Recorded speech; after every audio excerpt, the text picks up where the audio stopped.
right, good morning, everyone. Today, I am actually going to be talking about the future. And I know that sounds a little weird to say, but I mean my future plans in life, because it's good to have a plan in life, or else you're just gonna wake up 20 years from now and be in the same place and wondering where time went. So, for the past couple days now, I've been thinking about it for a while now, but I've actually been planning accordingly for the past couple days. And what I've been planning is this project where I'm going to create two separate businesses. One is a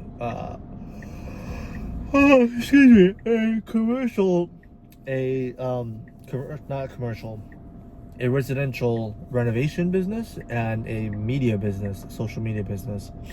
Because what I want to do is I want to take an abandoned school and or church, and I want to turn it into a home. I know that sounds a little crazy, but hear me out. Especially the renovation niche, it has a lot of potential, and it has actually a lot of people who watch it without having a huge amount of saturation in that exact category of videos. And it sounds like a really cool idea. There's a lot of people who do it actually, and they do it pretty well in the YouTube space and all other types of social media. And it's just a really interesting concept that I have thought about, and I definitely want to end up doing. And the way that I see it, mostly because I personally don't have the capital to start something like this, but at least I can put down some sort of down payment in the future, depending on what type of loan I apply for. So there's this thing called an FHA 203K, which is a loan specifically designed for projects like this, which I think is kind of crazy. It's literally a loan that's designed by the Federal Housing Administration, where they give you a loan to turn a non-residential space into a residential space. And then there's also the SBA 7A loan, which is a small business loan, and that has an upward cap of $5 million. The FHA 203K loan has a cap of like 540, or not a cap, technically a cap. It's a ceiling of $541,000 something $100, and that's for depending on what county you live on. So higher cost of living counties like New York, or Hawaii, or California, they have a higher ceiling. But again, the cost of living there and the cost of property there, it's a lot more expensive.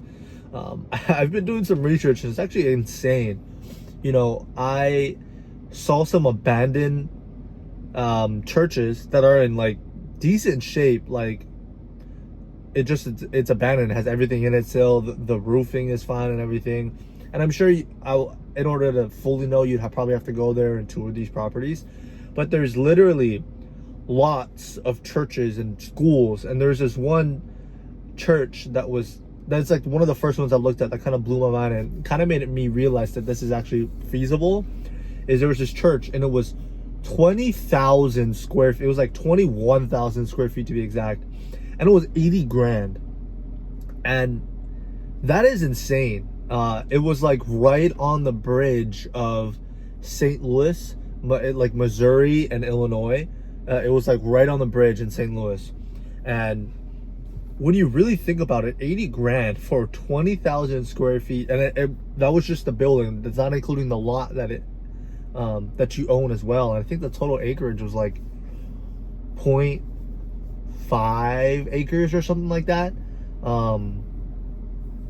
What was it? I don't remember the acreage off the top of my head, but it was so interesting to see that this building is abandoned. It looked fine. Like, by the pictures they took, the inside and the outside, there was no like caved in roof. There was all the desking and furniture and everything was still inside the church. But it was just kind of crazy to think about that this abandoned building, which is 20,000 square feet, is only 80 grand. You can't even get a studio apartment here. You can't even buy a studio apartment here for that much unless it's like it's completely in a disastrous state and there's no point in even buying it. But the reason why I want to turn it into a dual business is because I mean, it depends on what type of loan I get again, because a FHA loan, I have to create two separate businesses, which is the renovation business and then the media business, because the FHA loan cannot fund anything in the social media business if it can't fund anything in the social media business side. But if I get an SBA loan, which is a small business loan, or small business, SBA stands for Small Business Administration. But if I get a loan like that, I can combine it but still keep it in two separate LLCs. But that loan will kind of be an umbrella all-in-one category where I can budget it accordingly to renovations and also to the social media side of it. And last night I was doing some research on a very lean type of social media team, and it varied from cameramen, editors, thumbnail designers, social media management. So it kind of, I kind of did a whole bunch, like even bookkeeping and SBAs or accounting. And I've been kind of doing some research on that type of stuff. And it's kind of interesting to really think about, mostly just because, you know, this is my future. And it's definitely something that I want to do. Not sure when it's going to happen, because again, I need to save enough money for a down payment for any type of loan. And depending on what type of loan it is, for example, the FHA loan, you can put a minimum of 3% down. Of course, I'm going to put more than that. The thing is, if you put if you put around 3% down, you have a mortgage insurance, I think that's what they call it, that lasts up to the life of the loan. But the SBA loan, you have to put around 10 to 15% down minimum. And, you know, for example, for a project that's $1 million, you're gonna have to put down $100,000 or $150,000, depending on how big that loan is, versus a $100,000 or a $1 million loan for a FHA. Only 3% down is $30,000. You know, and they're both significant amount of money. Like, don't get me wrong, that's a lot of money to put down, and then you have to, of course, have a loan for that amount of money. So it's not just like the down payment's it. But the way that I look at it, especially, it's because it's a business. The social media side of it is a huge, thriving business, and home improvement spaces spend billions of dollars a year just on ads alone. And I was looking through, like, there's this one channel that really inspired me, and they're called Schoolhouse Homestead, and their videos are amazing. And it's a very low production style. So the way that I was thinking about it, or going along, or the way that I was thinking about how I would turn this into something a little bigger, was you actually have a dedicated team of people who do the filming, who do the editing, who do all the other types of things like brand recognition or brand sponsorships or partnerships, and you turn it into a business. Because the thing is, and especially in YouTube, I looked at more than 10, 15 channels to do this, and the people who thrive just have decently edited videos. I saw there's a couple channels where they do this, but the videos are like mine, like the ones that I make now. They're basically no editing. It's just some guy talking to a camera. There's just one guy who did this, and he was literally just shoveling for a video, he was shoveling his lawn for snow. And I was thinking, well, that has nothing to do with renovating a school into a livable home. But the people who kind of take it a little more seriously, their videos do well. And the shock factor of it is what kind of builds that story, because there's an undeniable hook in turning a school and or church into a residential home, and that is what is gonna really draw people in. Most of the time, YouTubers or not all YouTubers, but YouTubers find kind of a hard creative barrier when it comes to what they should make next, especially me now, because I vlog every single day, and I'm just so busy through the days because I have a daughter now, and I am I work, so it's not like I can spend my whole day making videos and planning videos. It's because when I'm not making or planning videos, I focus on other future endeavors, and or I'm working, or I'm spending time with my daughter or my wife. So it's not per se an easy task to do, but that's life. Life isn't supposed to be easy. And there's just one saying, it's like, how does that saying go? It's how blessed are you to be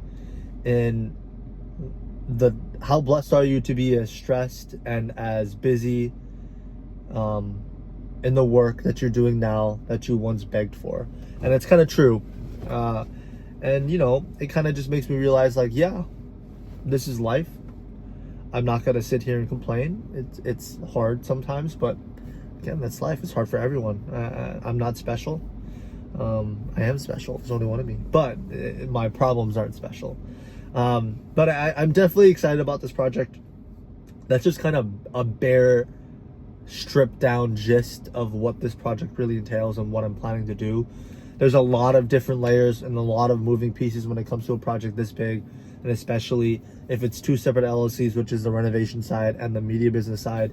They go completely separate but hand in hand at the same time, and it's kind of interesting to see how it's going to work together all in one at the end.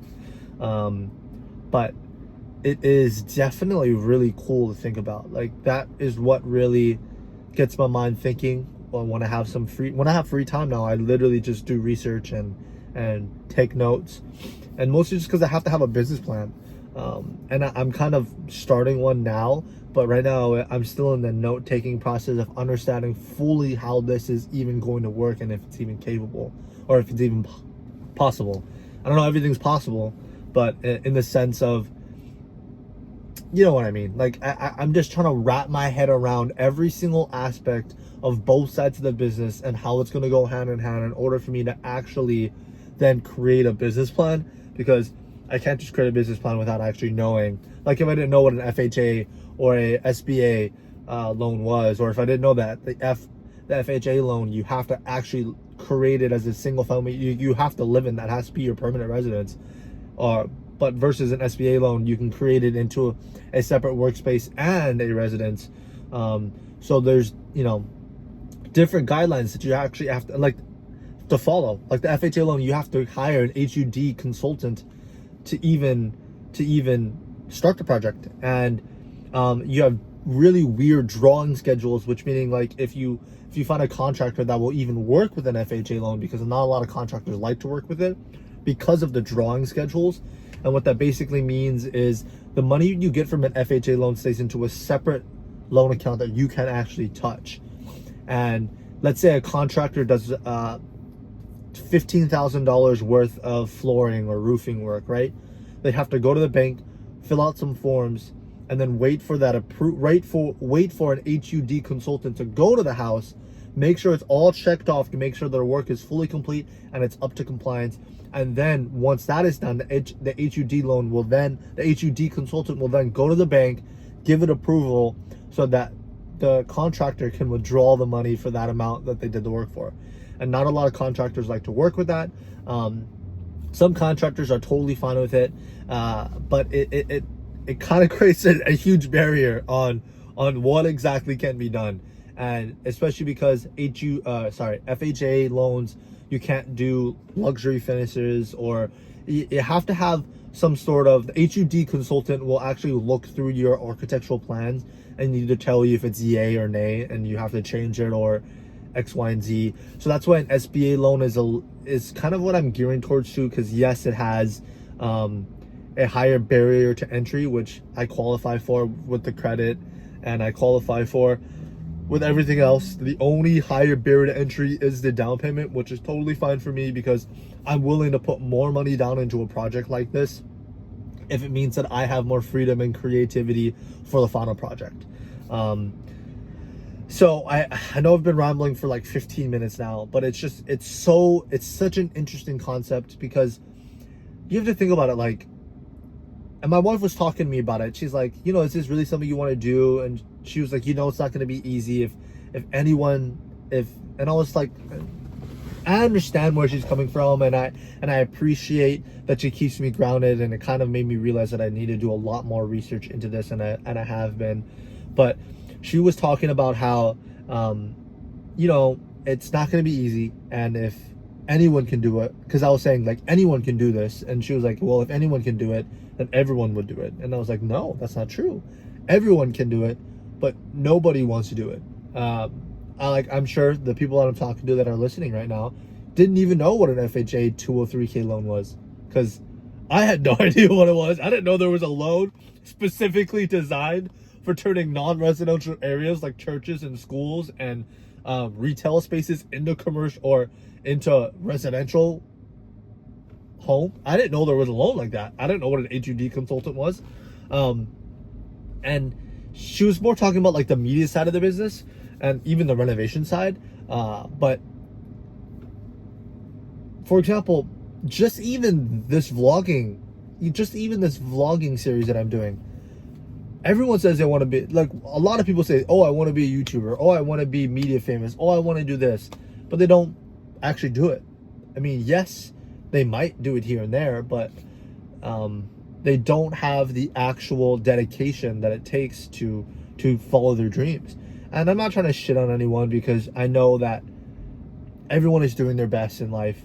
But the way that it got me thinking was, yes, anyone can do anything. If they really, really, really wanted to, you could do it. You can do anything you set your mind on. The only thing holding you back is yourself. But for me, I no longer want to be like that. I understand that it's me versus me. No one's gonna come help me. No one's gonna stop what they're doing to come hold my hand. This is life. I have to take control of it, and I have to follow my dreams. And there was this quote that Jinxie said. It said that men die when they're 25 and they're buried when they're 70. And the quote really means that you die when your dreams die. Once your dreams die, you go on life punching in, punching out, not really chasing or following your dreams anymore. And your dreams are what kept you alive, especially when you were a kid. You dreamt of doing all these amazing things as a kid, and when you're an adult now, especially me, I'm 26 now, and I'm about to be 27 next month. And yes, I have a lot to show in life. Like, I'm not saying that I haven't done anything with my life, because I've done a lot with my life. I have a daughter. I just I'm not trying to say that I haven't done anything, but it's not exactly where I thought I was going to be, and that's totally fine. Everyone has setbacks, and it's not really healthy to create unhealthy and or unrealistic goals. But sometimes it's better to shoot for the moon, because you might land on the stars. And for me, it's growing up, I would always hope for the worst, because I knew that the worst was going to come, so that anything better than the worst would be okay. But now I have the mindset of, I'm shooting for the best, because even if I shoot for perfection, I know I'm not going to get perfection, but even 5 to 7% below perfection is going to be great. It's just, this is basically just saying you can do anything you want to. You can do anything you set your mind to. It's not going to be easy. No one said it was going to be easy. Life is a very difficult thing. And I hope all of you one day can succeed some sort of goal that you have your mind set to. I will make this happen one day. You mark my words. Come back to this video a year from now. I'm going to come back to this video a year from now and react to it. But it's definitely in the stars that I'm going to do this. It's just something exciting that I have my mind set to, and I'm definitely excited for myself that I'm going to do something like this. And I've now been rambling for 20 minutes straight, so I'm gonna end the video here. I will be surprised if I film anything else, and if it is, it's just gonna be simple B-roll of me enjoying the rest of my day with my daughter and my wife. But last thing I'm gonna leave you off with is, don't let anyone tell you how to live your life. Don't be afraid to be different. We grow up our entire lives trying to all be the same. We don't want to be different, especially in school. You're like, I don't want to be different. And then when you turn into an adult, all you want to do is be different. So don't be different, or don't be the same.